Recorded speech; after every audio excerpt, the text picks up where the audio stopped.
It's anything.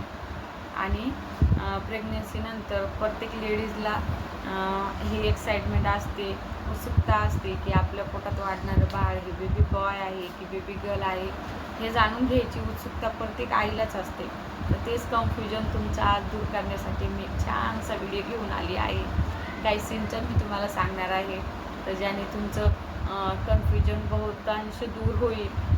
तर baby girl आणि baby boy असण्याचे काही ठोस असं कोणत्या सिम्पटम म्हणून आपण नाही ओळखू शकत, पण एक म्हणतात ना की असतं असं. तर तेच मी तुमच्याशी जे जे मला माझे अनुभव आले ते शेअर करा. पहिला आपला पॉईंट आहे मॉर्निंग सिकनेस. तर बेबी गर्लच्या वेळेस मॉर्निंग सिकनेस हे मॉर्निंग सिकनेसचं प्रमाण हे खूप जास्त असतं. त्याच उलट पक्षी बेबी बॉयच्या वेळेस मॉर्निंग सिकनेस ही अजिबातच नसते. आता पॉईंट नंबर 2, ओमिटिंग. ओमिटिंग ही बेबी बॉयच्या वेळेस ही खूप कमी प्रमाणात होते. आता अगदी एकदाच फक्त कन्फर्मेशन झालं प्रेग्नेन्सीचं, त्यावेळेसच झालेली ओमिटिंग. नंतर मला ओमिटिंगचा कुठलाच असा त्रास झाला नाही. त्या उलट पक्षी बेबी गर्लच्या वेळेस भरपूर जास्त प्रमाणात ओमिटिंग मला झालेली. पॉईंट नंबर 3, जर तुमच्या पोटात वाढणारे बेबी हे बेबी बॉय असेल तर तुम्हाला खूप जास्त थंडगार असं फ्रीजमधलं पाणी प्यावं असं वाटतं, खूप जास्त थंड. Point number 4, फूडबद्दल.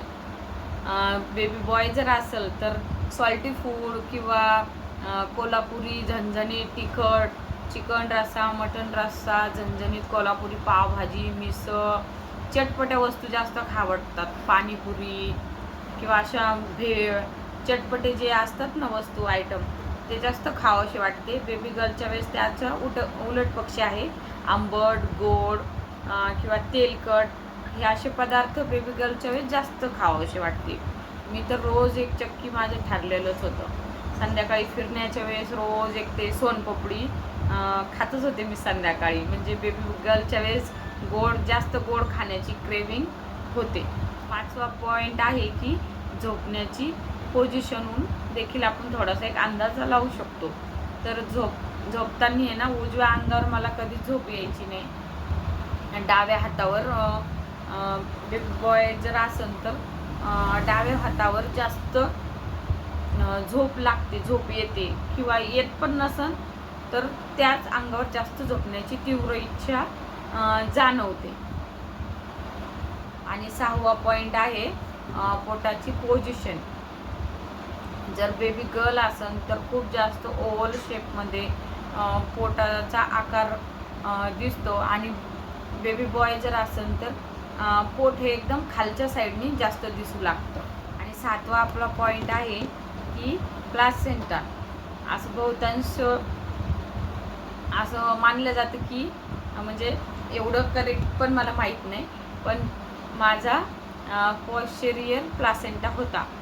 बेबी गर्लच्या वेळेस असं मानलं जातं की अँटेरियर प्लासेंटा असेल तर बहुतांश पोटात वाढणारं बाळ हे बेबी गर्ल हे असू शकतं. आणि आता शेवटचा पॉईंट आपला 8वा पॉईंट, बेबीचे हार्टबीट.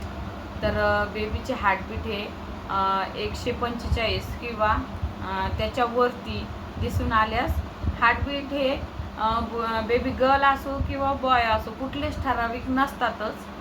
ते सारखे वाढतात, कमी होतात असं पद्धतीचं असतं. पण सहसा असं म्हटलं जातं की 145 किंवा त्याच्यावरती असेल तर सहसा बेबी बॉय असण्याचे जास्त संकेत असतात.